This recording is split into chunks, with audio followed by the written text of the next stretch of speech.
Aha! Fixed.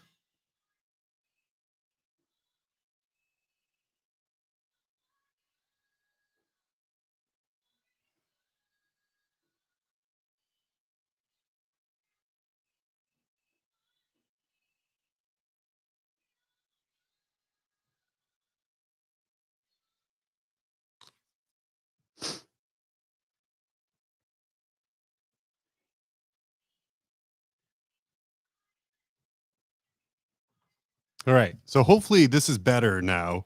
I just switched networks, slapped the router, opened my bag of milk in the appropriate way with my milk bag opener and put my bread in a carton, and now we're good to go.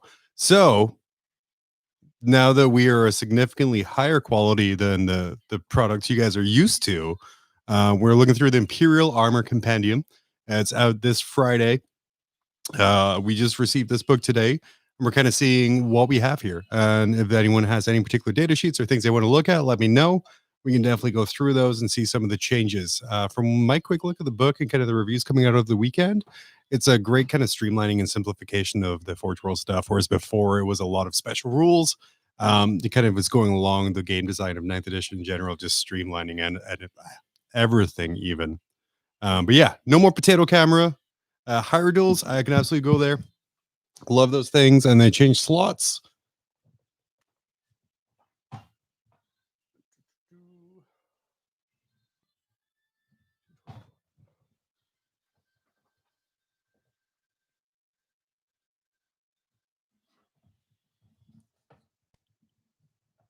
All right, there we go. We have Barb and Scythe Hyrule. I know some people are super excited about these. They changed from Lords of War to heavy support. They got a significant points drop. And I've seen a couple of Tyranid armlets coming out where I think one of them has like 108 toughness, 8 wounds at -1. And on top of that, 90 gaunts as well. So these guys, I think, are going to be seeing a lot of play, whereas before they weren't necessarily the best. The big sad on this page would be the Stone Crusher Carnifex, which are no longer broodable. You can only take 1 per brood, which means I think I have now 6 to 9 broods worth of Stone Crusher Carnifexes.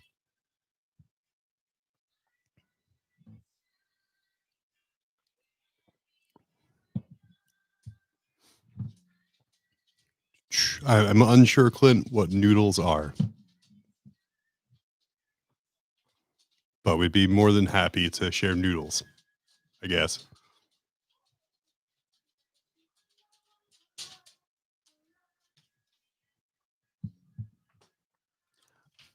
Elsewhere, in Tyranids, Daemon got a giant upgrade as well, going from slightly T6 to T7, 18 wounds with a 5-up feel no pain.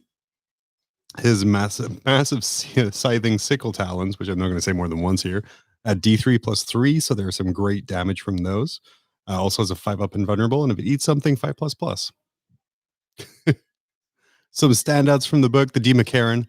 Definitely, I don't really play Tyranids anymore, but it's absolutely one of my favorite models of all time from Forge World. Before, when it was giant, unhideable, all that kind of fun things, that there was no real point to taking it here. I've always been a fan of Meiotic Spores as well, just because I ran an all-spore army pretty much in 6. But they are really great little things.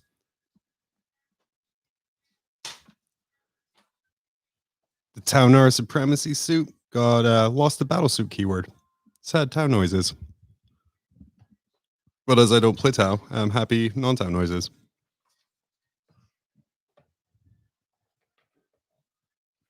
The Yvera as well, all of its guns, or the important ones here, the Phase Plasma Flamer dropped to D1.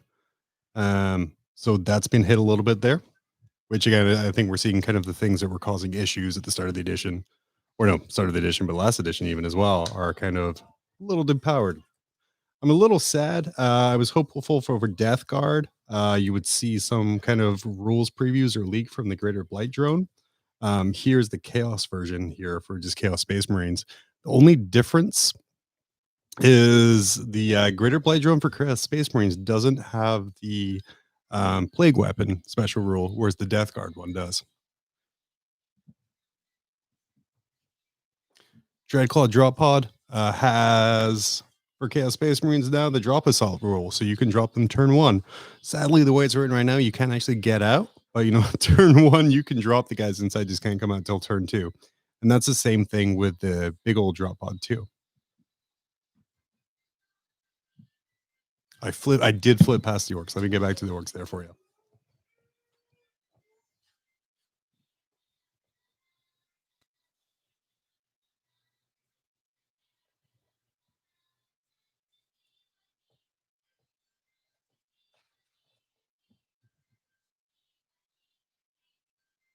As we get to see me try and find things in books, which is hella exciting.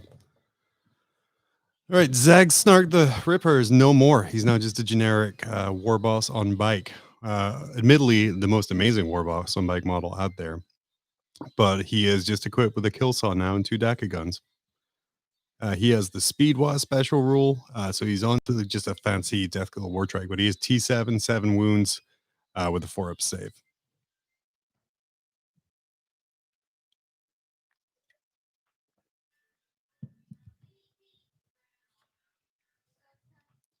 We have our Grot tanks, our Grot Mega tanks, knobs on war bikes, and then also our Mega Dread in there as well.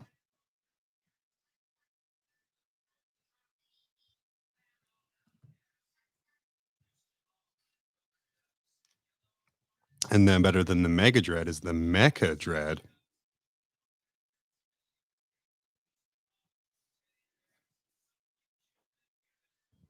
Our regular Teeny Squiggoth. And our now appropriately pointed Gargantuan Squiggoth coming in second. But we have our big track Cannon Wagon.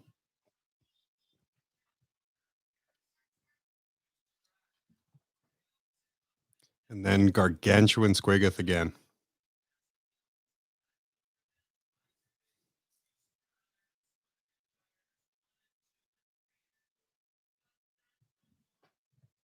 Our kill tanks and our custom Stompa back again, as well as our points values for our items. As we can see, Gargantuan Squiggoth now up to 510 points, which is a lot fairer than what it was before. What else do you guys want to see?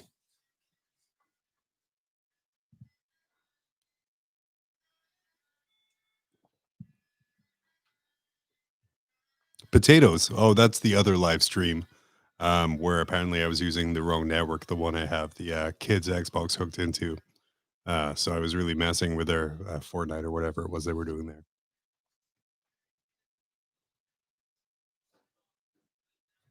Drukhari.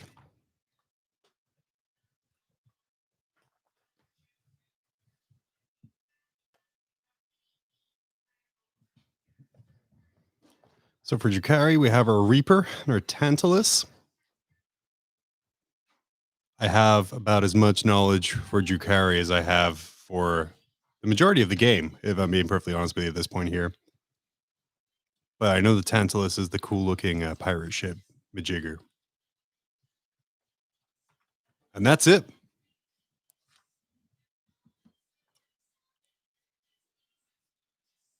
And then, Christopher, I do remind them who pays for their data stream. I pay every time I have to hear Fortnite being played from an Xbox.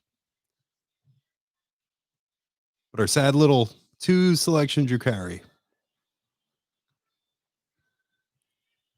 For Necrons, we have our Kineptics, our Tombstalker, and the Acanthrites.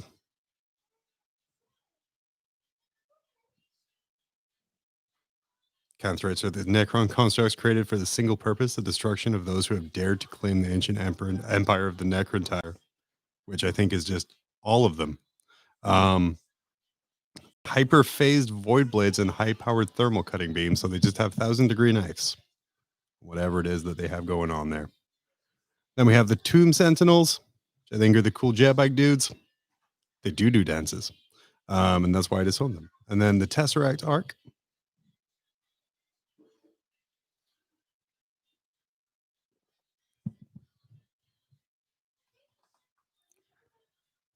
We have Night Shrouds, Gauze Pylon, the Sereptic Heavy Construct, which is a giant scorpion boy, or spidery scorpion boy.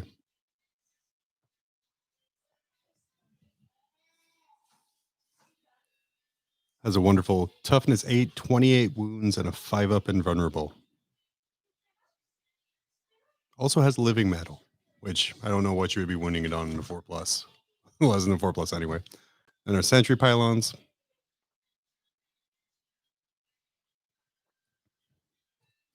And then our points values.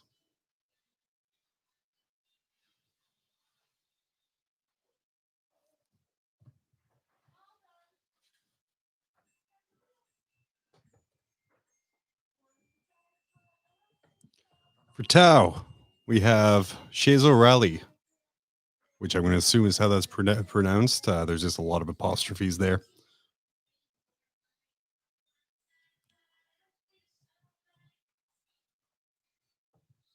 XV9 hazard suits, our Arvana battle suit.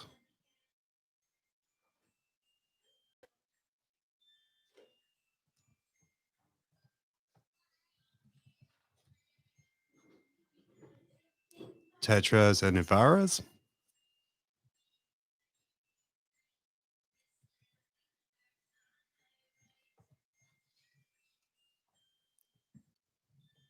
The DX6 Remora stealth drones. Barracudas. Tiger sharks. And again, if there's anything you guys want to see, you want me to focus on, let me know. Otherwise, I'm just going to continue kind of flipping through here and see what we got. Different kind of tiger shark. And a manta. Nothing quite like a giant plane that fits on the table to bring the comp community together. And our supremacy suit. The wonderful 1,000 points of models. Then we'll go through Tyranids again here real quick. We have our Malanthrope.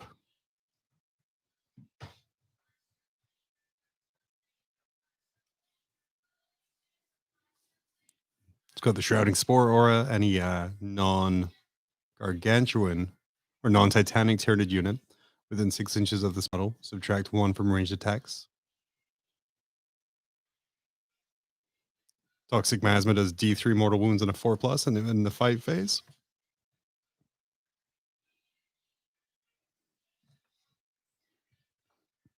Our spores, the ever popular Sky Slasher swarms. Demecaran.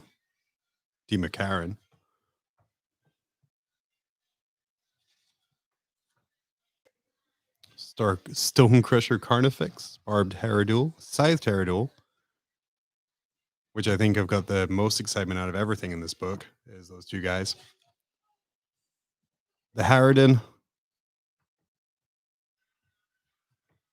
the Hierophant,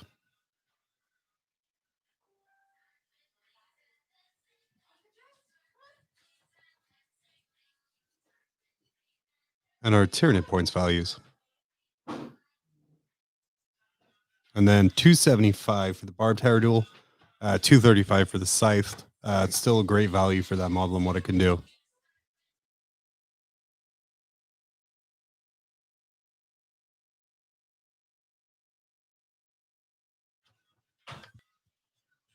So now starting in the beginning, the smallest section, obviously, the Space Marine data sheets. We have Chapters of Renown, which are Red Scorpions, Minotaurs, Karkadons, Blood Ravens, and Astro Claws.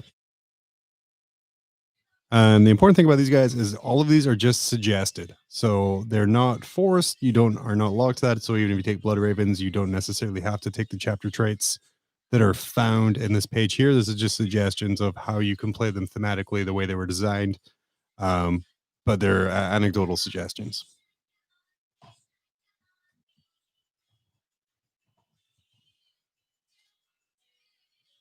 Mr. Colin the Risen, former chapter master, now Angry Leviathan Dreadnought, the only Leviathan to have a 2-up weapon skill ballistic skill now.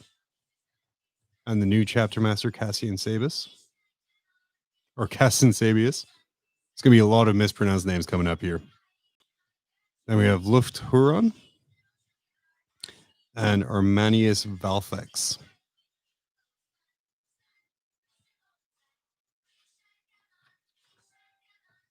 Captain Chin himself, Gabriel Angelos. Asterion Moloch and Evanis Enkomi. Gotta tell you, I have a whole lot more Marine characters I need to read up about here and figure out who the heck these people are. Severin Loth, a little bit Tiberus the Red Wake, and then Brayarth Ashmantle, and good old popular fan favorite Damocles Commander. I know.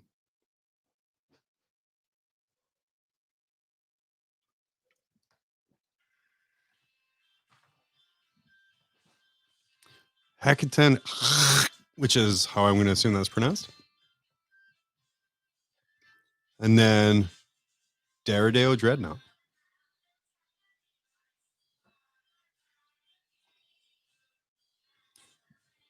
A Relic Contemptor, the start of the goodbye 2+ hits. Then we have our Leviathan Dreadnought. Storm Cannon's now 36-inch range, only heavy 8. AP -1, 2 damage.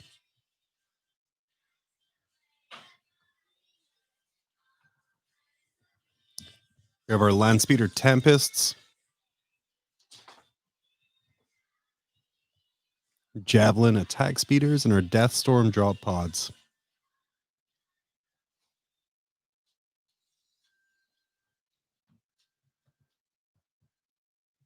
Our Land Raiders, Proteus and Achilles.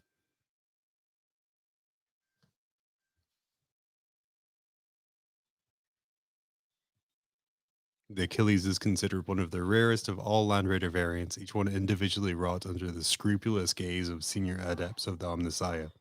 The result is an assault vehicle that is exceptionally resistant to energy-based weaponry. Roaring forward with impunity, the Achilles uses its Thunderfire cannon and multi-meltas to suppress a wide range of foes. Of course, that translates to a 5-up invulnerable now. And yeah, always up for some fun Mog rules action. We have all of our different Sicarans now. The Battle Tank, the Arcus, the Venator, the Punisher.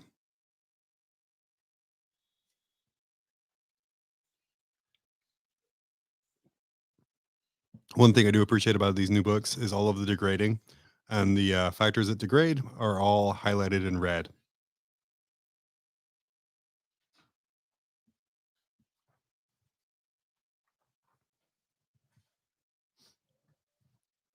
And then the last Sicaran, the Omega, I forgot there's like 80,000 Sicarans now. When you get kind of a good chassis to put things on, you just throw different guns on top.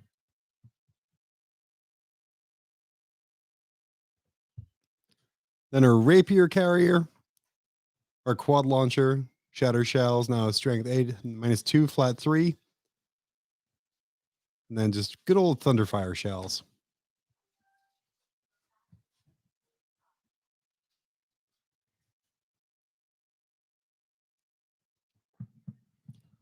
Whirlwind Scorpius, still maintaining the 9th edition keyword of Whirlwind Scorpius. And the Vindicator Laser Destroyer. I say this is live. It's just me talking. Dreadnought Drop Pod still here. Still no guns. Still nothing. And cannot transport any Dreadnought models with 10 wounds or more. Our first entry here for the Terex pattern Termite is now up to 14 wounds. And some of its abilities were kind of simplified here a little bit. So when we go to our Termite Drill, each time an attack made with this weapon is allocated to a vehicle model, that attack has a damage characteristic of D3 + 6, which is crazy because it still has 3 attacks there. So that's a lot of possible damage going out. And it no longer has the rule where you just keep rolling for mortals.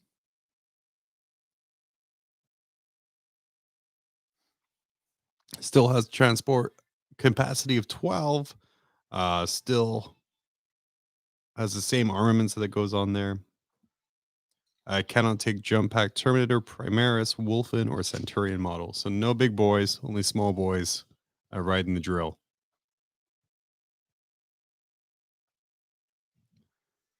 Xiphon Interceptor and our Storm Eagle gunship. Storm Eagle gunship, the second worst model Forge World has ever made that I've had to assemble.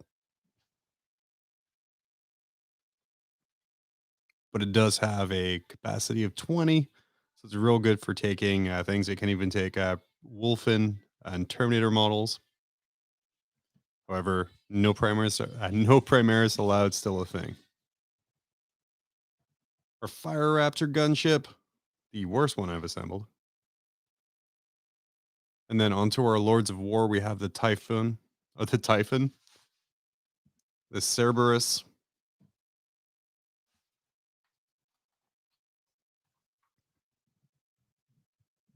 the Spartan, and all the evils of its individual tracks. Our Fellblade, Falchion, and then this Stress.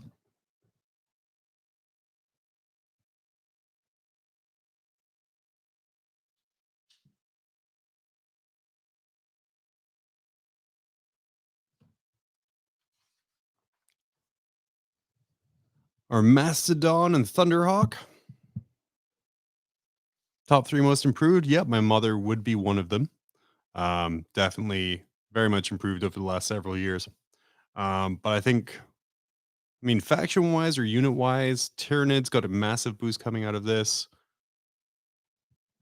And I saw Peter up in the thread. They're talking about a double lift a drop a custom Stompa, which is not something I want to say a lot, but is apparently really good. Our Sokar pattern Stormbird on our Tarantula Sentry battery.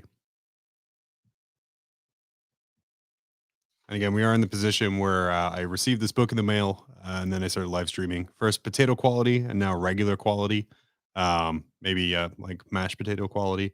So I haven't had a chance to super deep dive through right here. But this book is gargantuan, and I figured this was the best way to kind of produce content about it, is just kind of show you guys what it is there. Can't be any worse than reading a spreadsheet. Grey Knights, you have a Land Raider Banisher, especially configured to carry the chapter's holy warriors in the midst of the most terrible demonic foes. Sacred unguents and runes guard their hulls against corruption, and their assault launchers are primed with psych out charges. A more potent Siege vehicle mounts a hull-mounted twin psy cannon, an arcane weapon that is the doom of warp spawn.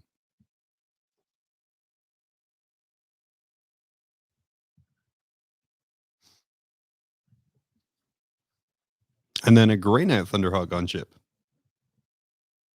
which, I mean, you guys are going to have to actually tell me what actually makes a Grey Knight's Thunderhawk gunship different from a regular one.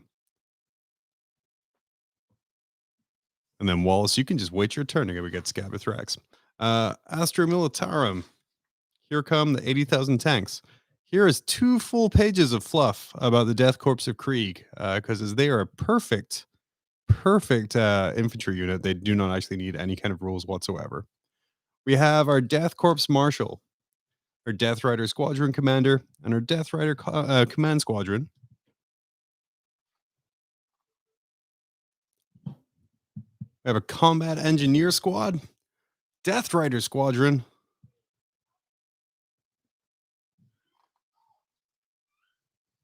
a Carnodon, little Cyclops demolition vehicle, and a heavy mortar battery.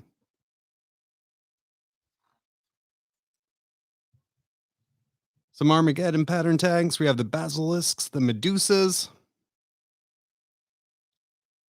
Malkador, and the Malkador Annihilator. I feel I should find some soft music to put behind this. We have our Malkador Defender, Earthshaker Carriage Battery, Heavy Quad Launcher Battery, and the Colossus Bombards.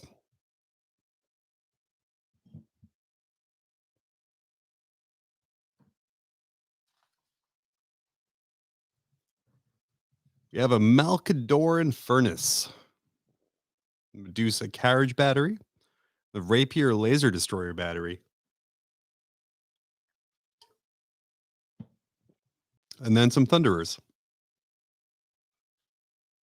Which, again, not knowing Astra Militarum, I'm going to assume aren't the dwarf ones.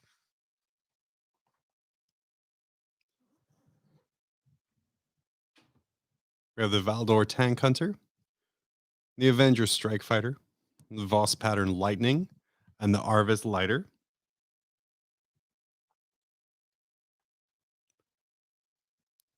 We have the Thunderbolt, the Vulture Gunship, and the Vendetta Gunship.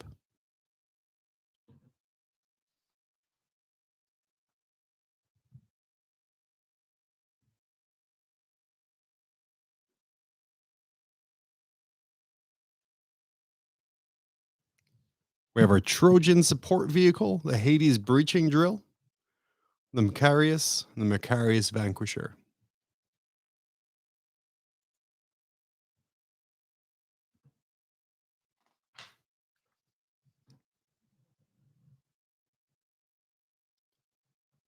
Macarius Vulcan, the Praetor, the Crassus, and the Minotaur.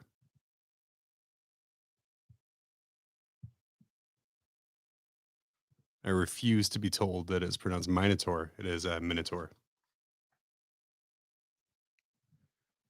Or a Marauder Bomber and a Marauder Destroyer. These are the Lords of War here.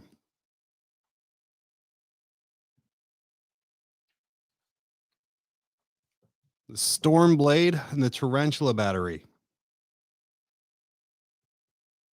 Tarantula sentry guns are automated weapon systems ideally suited to area denial and deterrent roles, which is why they're BS4. Yeah, this is the Forge World book. We're looking at the Imperial Armour Compendium. And here are some points values for Astra Militarum.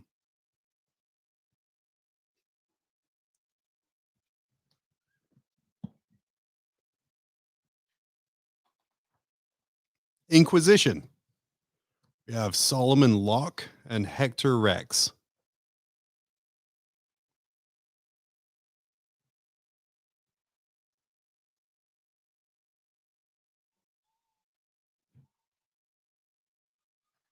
Oh, and Solomon Locke was the veteran Inquisitor who went to Amphibian 4, which was a Space Bug Jurassic Park, and my favorite Imperial Armor book there. Custodes. We have the Custodian Guard with Adrasite and Firethine Spears. And this is where my pronunciations get terrible. We have the Segaturum Custodians.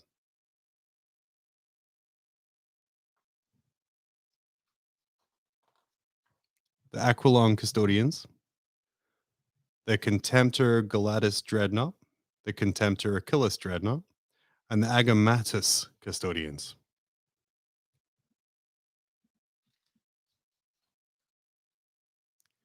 The Venatari Custodians. The Palace Grav Attack. One would assume tank. And then the Telemon Heavy Dreadnought.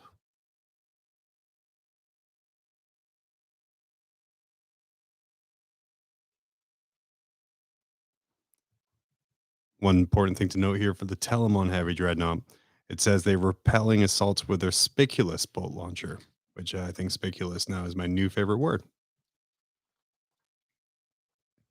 We have the Calidus Grav Tank and the Coronis Grav Carrier. Very unfortunate name, Coronis Grav Carrier this time of year, or this year in particular.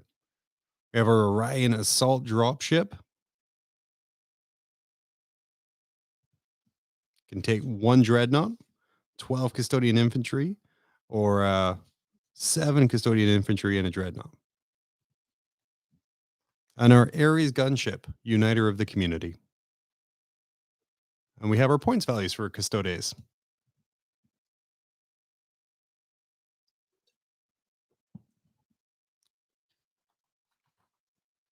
Adeptus Mechanicus. We have the Secutary Hoplites.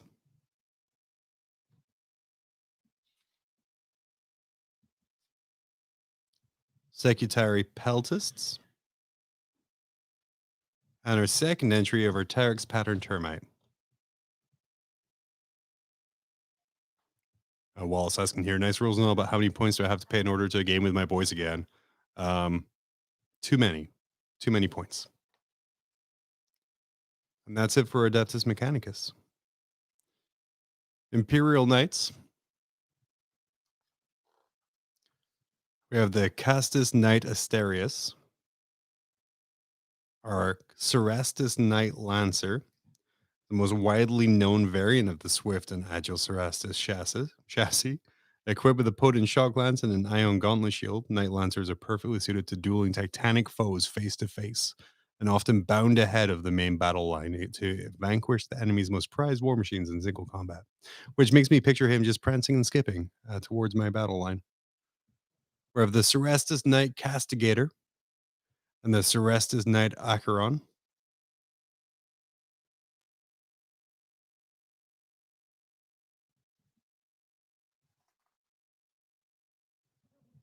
Our Questoris Knight Megara and a Cerastus Knight Atropos.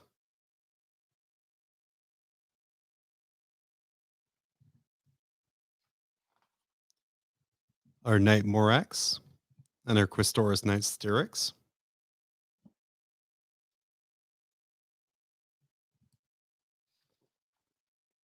And our Acastus Knight Porphyrin, as well as our point values for Imperial Knights.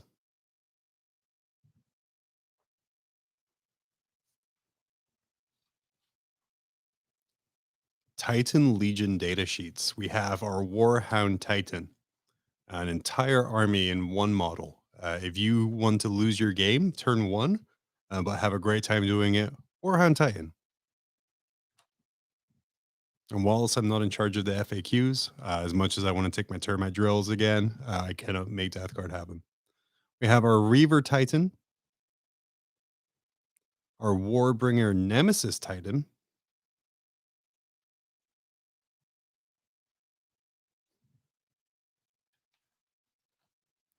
and the Warlord Titan. Now 120 wounds, but only toughness 9. Sad days. And Ballistic Skill, it's a 3+, so it's a mortal god machine, which can't really shoot as well as it used to. And again, the only one you're going to be able to take in any games, Warhound Titan, 2,000 points. The Warlord Titan now 5,500 points, which I think I want to come up with a thing about how, like, what 5,500 points can take down a Warlord in one turn. I'm sure there's several combos. 120 wounds, toughness 9, 2 up save, 4 attacks.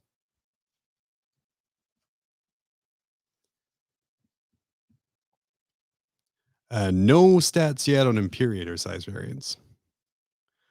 Chaos Space Marines.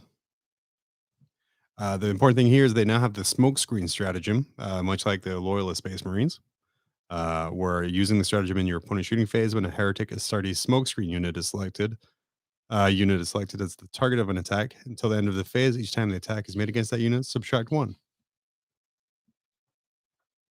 So we have Decimators, Chaos Contemptor Dreadnoughts. Few assets in the armories of the Heretic Astartes are as versatile as the prize Contemptor Dreadnought. Whether fitted with a savage combat clause or some of the many demon-tainted heavy weapons as the Warpsmith's disposal, Hellforged Contemptors, not Hellforged anymore, sir, Chaos Contemptors, go to war as formidable figments of the Dark God's wrath. Chaos Leviathan Dreadnoughts and Daredeo Dreadnoughts. These are the two I'm sad no longer have the Death Guard keyword or Thousand Suns keyword. Strictly regular Chaos book only for these guys just now. And like their Loyalist equivalent, it's pretty much exactly the same stats wise. Lanky Dreads. I like that. Our Greater Blight Drone, Dreadclaw Drop Pod, now with the Drop Assault rule, though slightly misworded, so they can't actually get out. So yeah, you can come down turn 1 now, but you can't actually get out turn 1. So you're going to hang out inside and I guess get shot to shit. It's like a really unique drop pod where it only gets out when you get destroyed. And then the Blood Slaughterers. Weird little crabby corn things.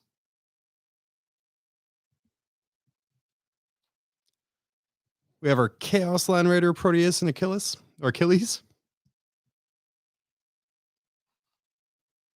And then our Chaos version of the Sicaran battle tanks. We have the Sicaran battle tank, the Venator, and the Punisher, which again, all the same as the Loyalist versions, and the Chaos Whirlwind Scorpius, which is super cool enough to have the Chaos Whirlwind Scorpius keyword. The Chaos Rapier Carrier, the Chaos Terex Pattern Termite, our Hell Talon or Hellblade. And I think looking at it, The Chaos only gets 3 of the Sicarans and not all 5 of them. So yeah, we only get the regular Sicaran, the Venator, and the Punisher. No extra super fancy Sicarans for this guy. We have Hell Talons, Hellblades, the Chaos Xiphon Interceptor, the Chaos Storm Eagle Gunship.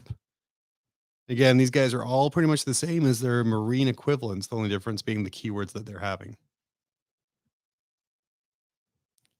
Our Fire Raptor, and then our first of our Lords of War here, the Greater Brass Scorpion.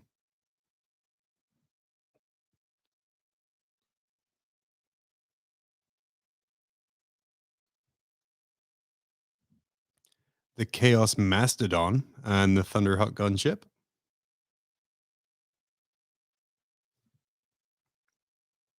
The wonderful Heavy 3, Strength 16, -5 AP, 6 damage, Turbo Laser Destructor living up to its name. So this here we have I want a Brass Scorpion to convert into Battlefield Gothic Chaotic Space Whale. Just make a Space Whale. Like go to Amazon, order yourself a whale, put it on one of those awful curved stands that are going about now, and just say it's a Brass Scorpion. Forge your own narrative, man. Don't let your dreams be memes. We have our Sokar Pattern Stormbird and our Charybdis Assault Claw, Lord of War. So I probably will never take the one I have because I have to pay 3 CP for it. And it falls into the same trap as the Dreadclaw, where when it drops down, yeah, it has drop out assault, so we can drop down turn 1. But we can't actually get out turn 1. So we're going to drop down and kind of hover around for a little bit before we jump out. And here are our Chaos Space Marine point values. And the only real one I'm seeing right now and sticking out is going to be the Greater Blight Drone that went from 255 points a model to 125. Death Guard data sheets. This is going to be a salt-inducing section for some. They just have a Death Guard Greater Blight Drone. The only difference between the Death Guard Greater Blight Drone and the regular Greater Blight Drone is the Death Guard one has Plague Weapon. So if you take a regular Chaos Space Marine Greater Blight Drone, you don't get Plague Weapon on the rule. And it's the same points. And for the Blight Drones, the damage for all of their guns dropped to 1. It also no longer has the cool little 9-inch advance out of the deployment zone turn 1, again, in a simplification of the rules. Chaos Demon data sheets, just for Wallace here. We have Araka the War Fiend.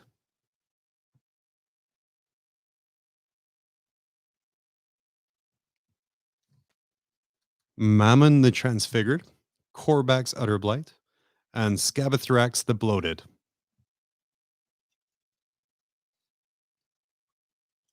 Let's take a look at Scabathrax here. The great unclean one named Scabathrax is a gargantuan vessel of filth who lumbers into battle amidst thick clouds of flies, his exposed innards spilling stinking ooze and giggling nurlings. Wherever Scabathrax treads, vegetation rots and Ferrocrete crumbles, while any foe not instantly slain by his huge cleaver, giggity, soon succumbs to the countless pathogens that breed on the weapon's rusted edge.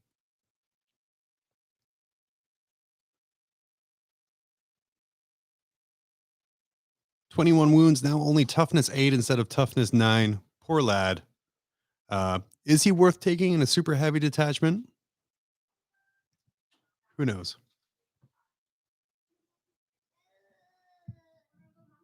We have Angrath the Unbound, Upset Bloodletter or Bloodthirster of Khorne. We have Atos Rakarus,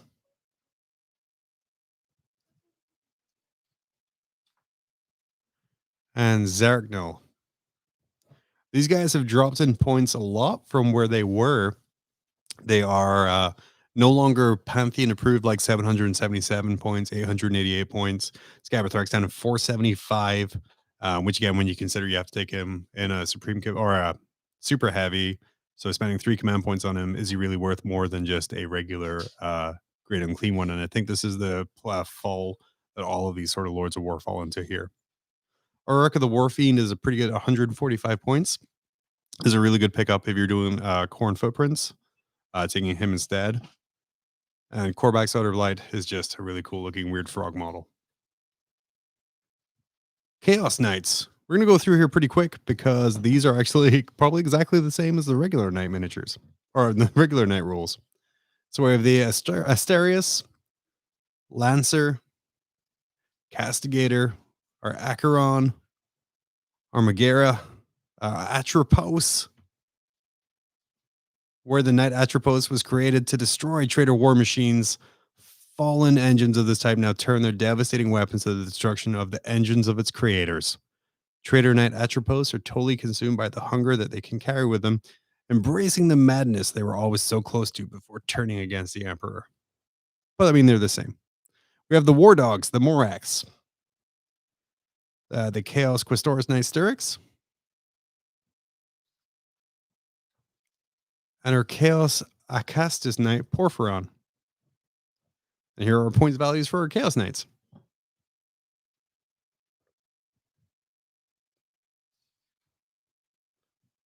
And our Chaos Titan Legions, our Warhound again, exactly the same. Our Reaver Titan, very similar. Our Nemesis Titan, and our Warlord Titan there. All the same points, the same stats, but they know the truth about the Corpse Emperor. Craftworld data sheets, our Eldar friends. Erlith and his Shadow Specters, and then the Hornets.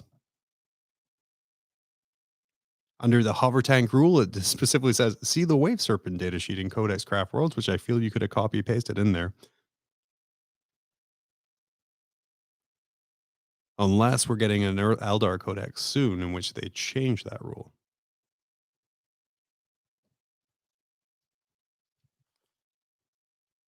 We have our Lynx, the Warp Hunters, and our Wraithseer. Our Wraithseer now a heavy support choice, not a character.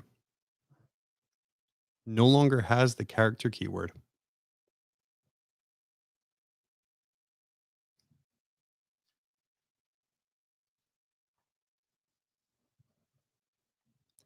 We have Nightwing, the Scorpion, and the Cobra. Sylvester Stallone's 3 finest movies, but also Eldar graphics. And Eldar are very limited right now in the edition. So the Skatash Wraith Knight, who I have one of and has been sitting on a shelf for about 2 editions now. And the Revenant Titan.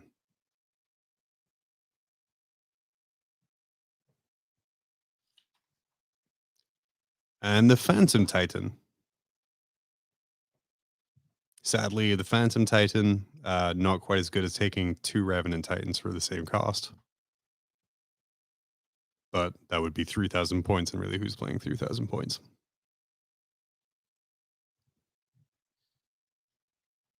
And then we have back towards Drukhari, kind of back to the start there. So that is sort of the Imperial Armour Compendium. It's I'm very whelmed by the book there. There's a lot of streamlining that went into it. There's a lot of simplification. So a lot of the rules that kind of brought a lot of flavor to a lot of the units are gone. An example would be like the Greater Blight Drone that used to be able to, scoot forward 9 inches as it was going for the carrying on the battlefield. That rule's gone. A lot of the other things have been simplified. There's almost destruction of everything that has a like weapon skill or ballistic skill 2+ that's not a character. So the dreadnoughts are all 3+ now. There's some stupid typos and things that weren't really caught. I really think the intent wasn't for Chaos to get drop pods that could drop turn 1 but not disembark. So I see that changing.